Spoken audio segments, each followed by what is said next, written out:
여러분, 안녕하세요. 어떤 사람이 예수님이 누구세요? 라고 물으면 여러분은 어떻게 대답하시겠습니까? 교회에 다니는 분들도 이런 질문을 받으면 여러 가지 대답이 나올 것 같아요.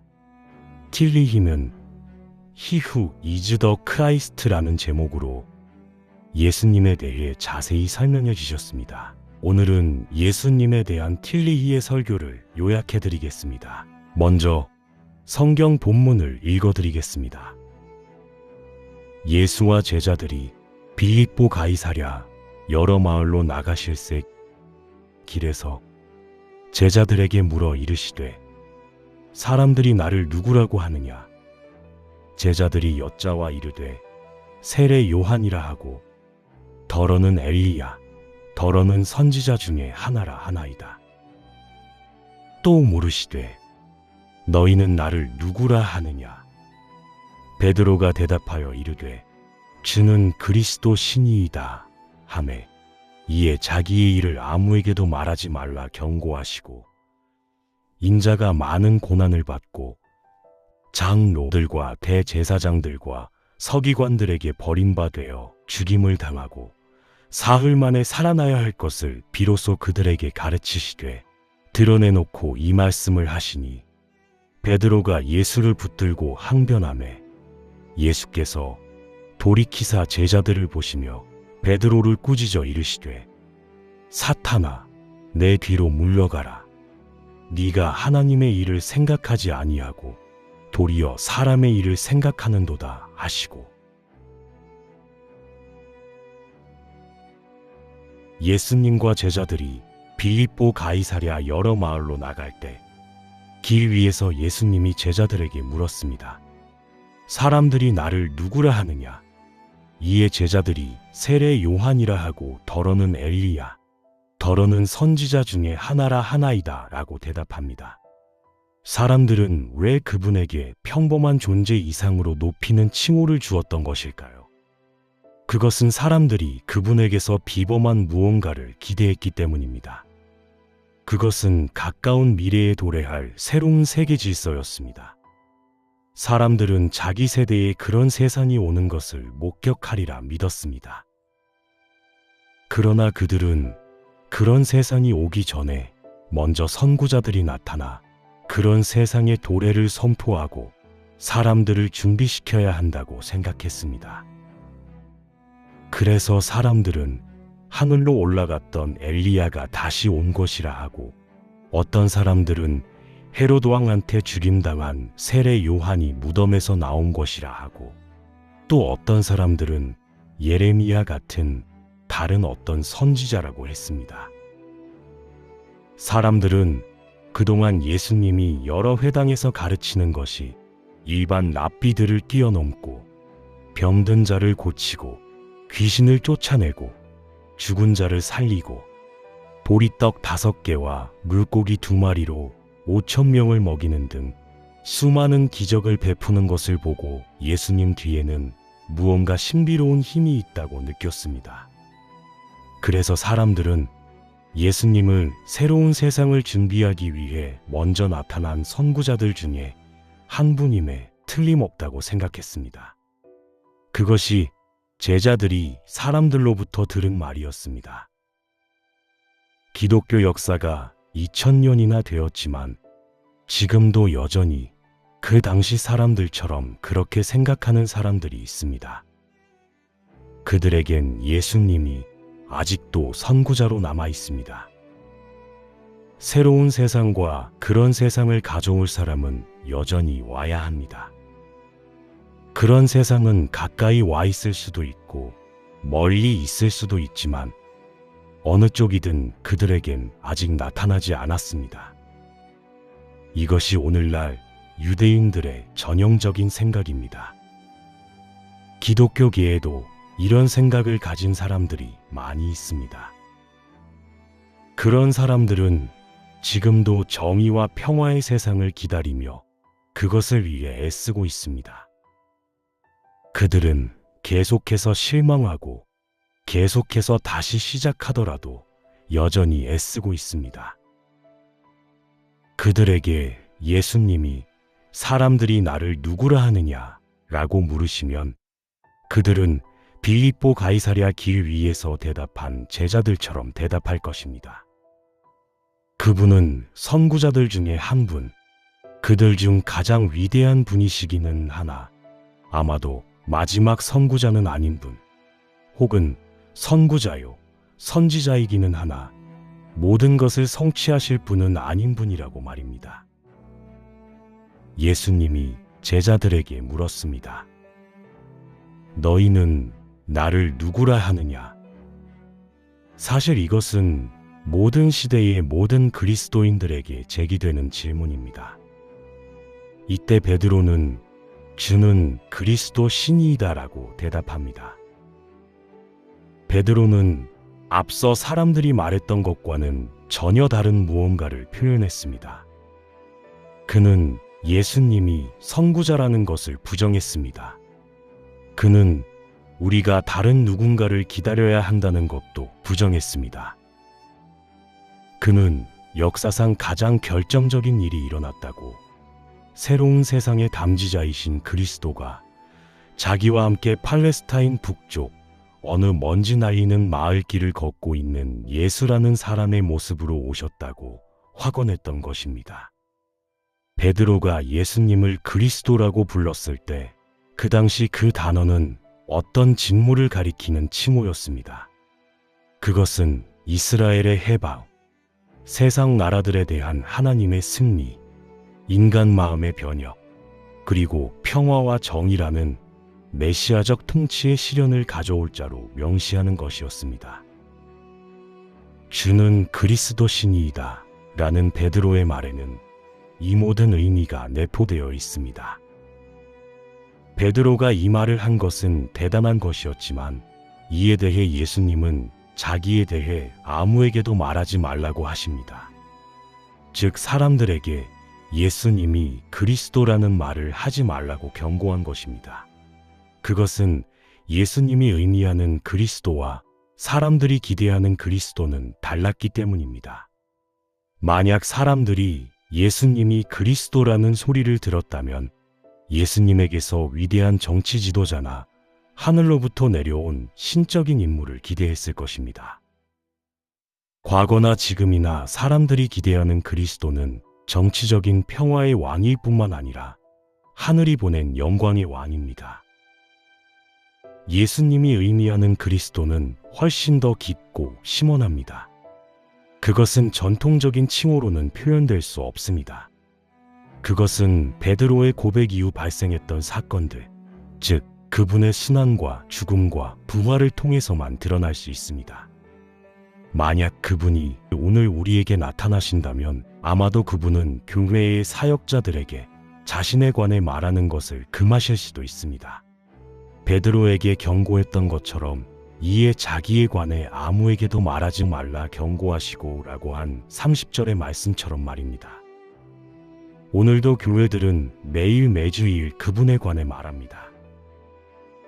어떤 교회들은 정치적인 평화의 왕의 관점에서, 그리고 또 어떤 교회들은 영광의 왕의 관점에서 그렇게 말합니다. 그들은 예수 그리스도라는 말이 무엇을 의미하는지 잊어버린 채 그렇게 부릅니다.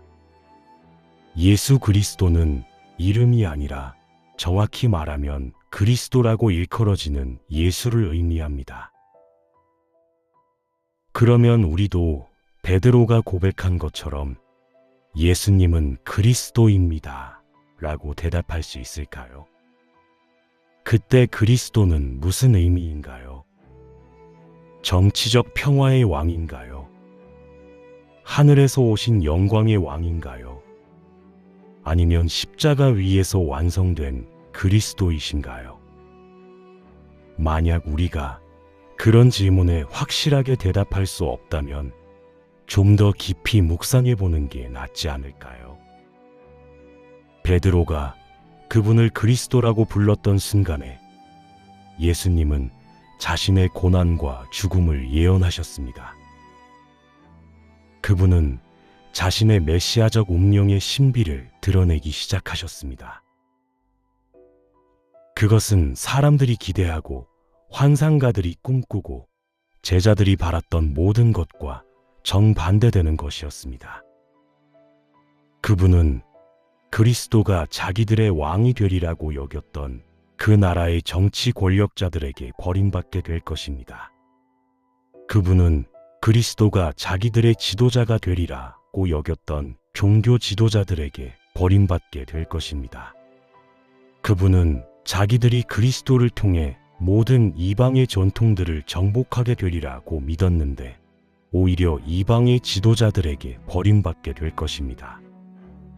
그분은 고난을 받게 될 것입니다. 하나님의 영광에 쌓여 나타나리라고 예견되었던 그분이 말입니다.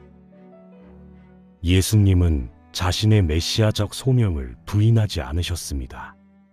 그러나 그분은 자신이 사흘 만에 살아나는 문제와 관련된 상징적인 말씀을 통해 자신의 버림받음과 죽음이 패배가 아니라 오히려 자신이 그리스도가 되는데 꼭 필요한 단계임을 알려주셨습니다. 그분은 오직 고통과 죽임을 당하는 그리스도로서만 그리스도가 되실 것입니다.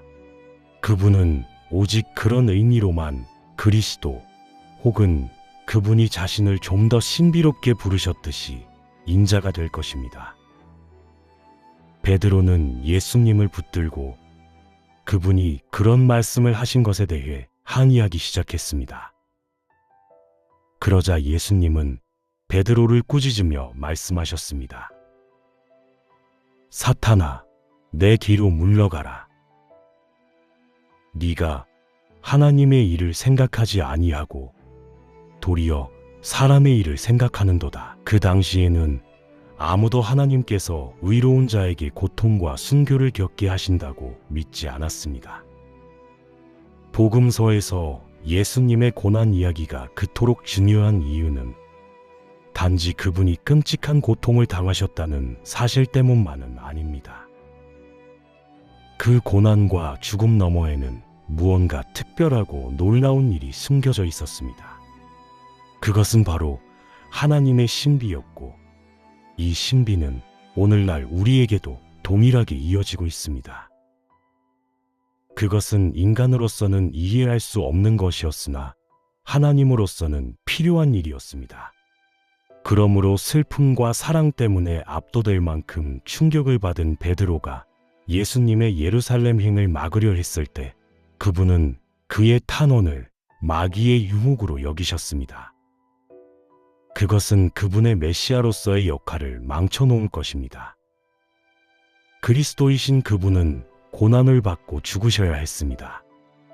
참된 그리스도는 권력과 영광을 누리는 그리스도가 아니었습니다. 그리스도는 고난을 받고 죽으셔야 했습니다.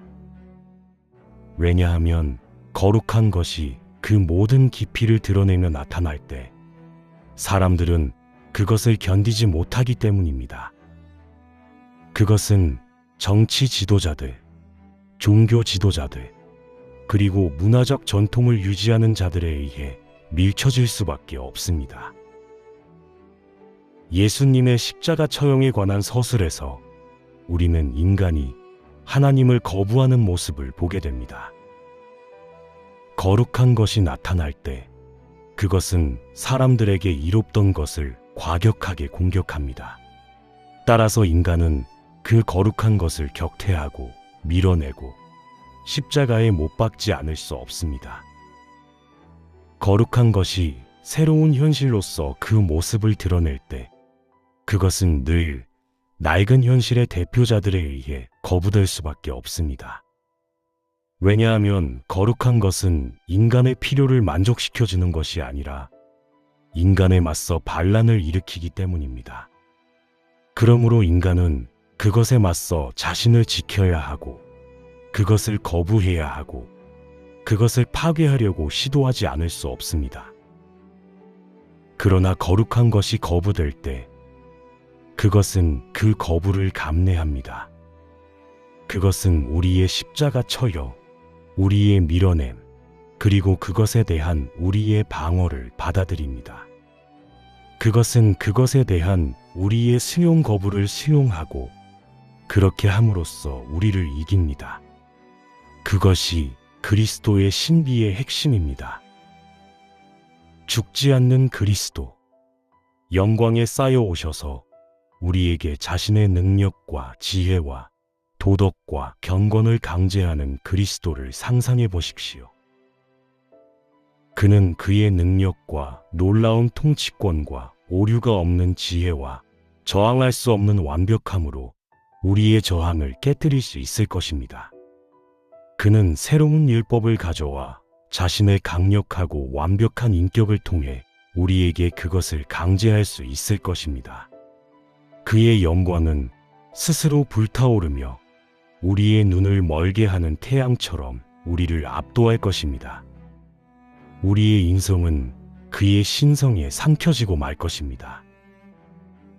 루터의 가장 심원한 통찰 중 하나는 하나님께서 우리를 위해 자신을 그리스도 안에서 작게 만드셨다는 것이었습니다. 그렇게 하시면서 그분은 우리에게 자유와 인성을 부여하셨습니다.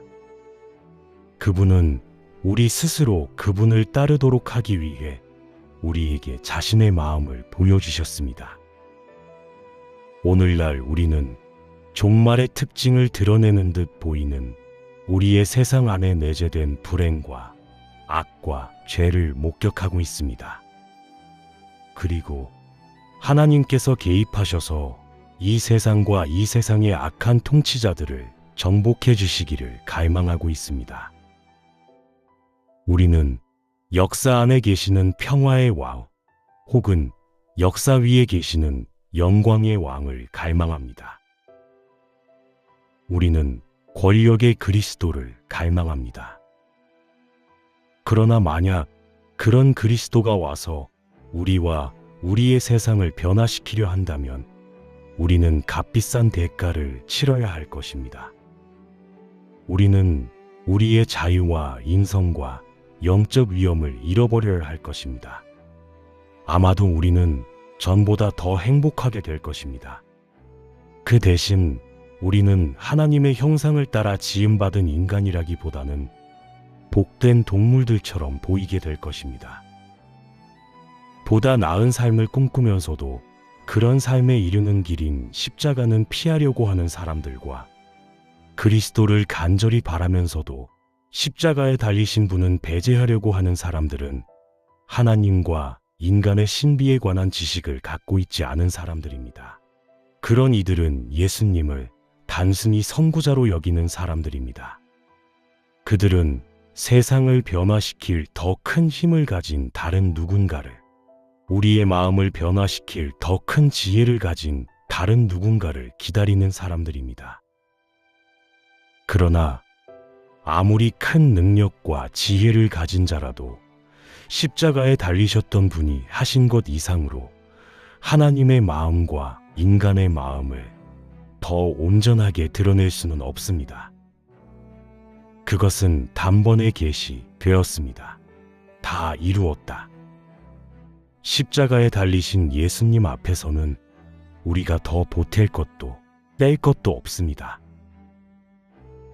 인간이 이룬 그 어떤 발전이나 그분과 비슷해 보이는 이론들도 십자가 앞에서는 아무런 의미가 없습니다.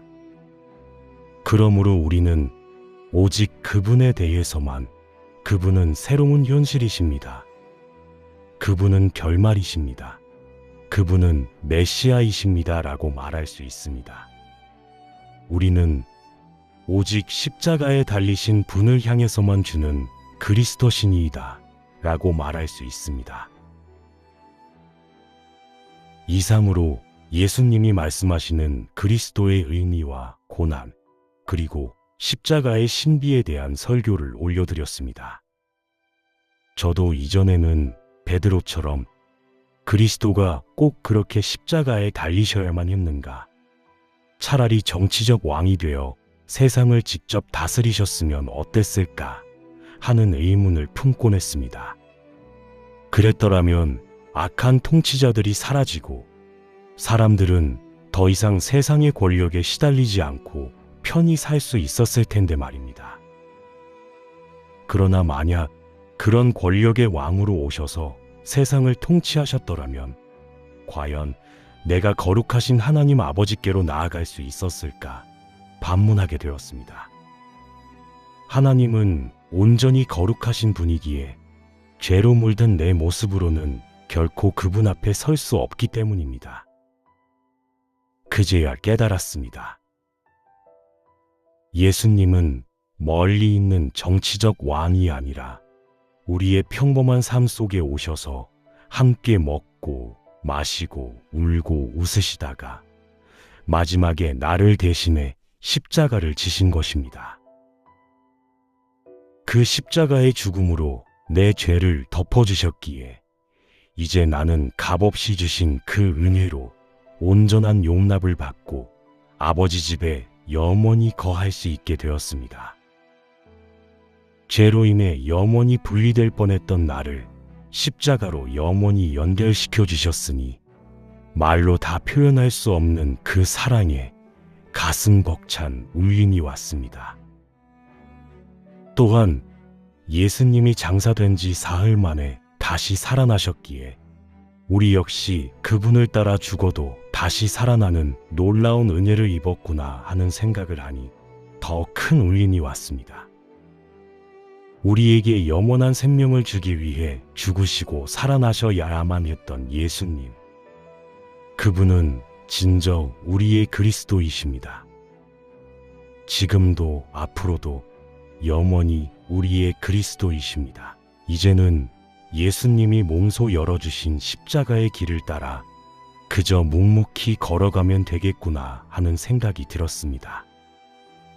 여러분, 우리 함께 이 십자가의 길을 따라 아버지의 집으로 우리의 존재의 고향으로 돌아가는 영원한 기쁨을 누리시기를 간절히 기원합니다.